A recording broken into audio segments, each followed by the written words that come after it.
অনেক দিন থেকেই আমার একটা পাহাড় কেনার শখ, কিন্তু পাহাড়কে বিক্রি করে তা জানি না।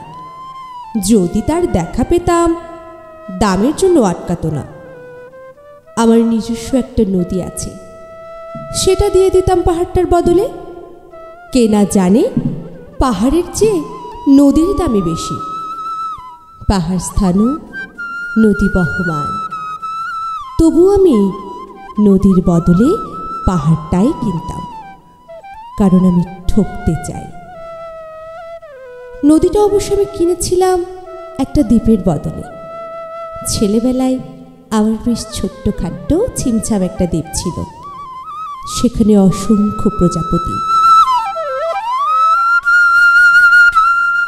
শৈশবের দ্বীপটি ছিল আমার বড় প্রিয়।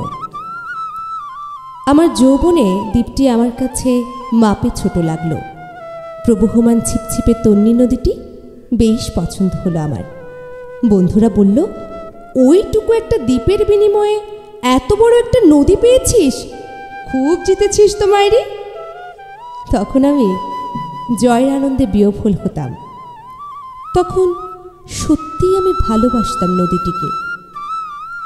নদী আমার অনেক প্রশ্নের উত্তর দিত, যেমন, বলতো আজ সন্ধেবেলা বৃষ্টি হবে কি না। সে বলতো, আজ এখানে দক্ষিণ গরম হাওয়া, শুধু একটি ছোট্ট দ্বীপে বৃষ্টি, সে কি প্রবল বৃষ্টি, যেন একটা উৎসব।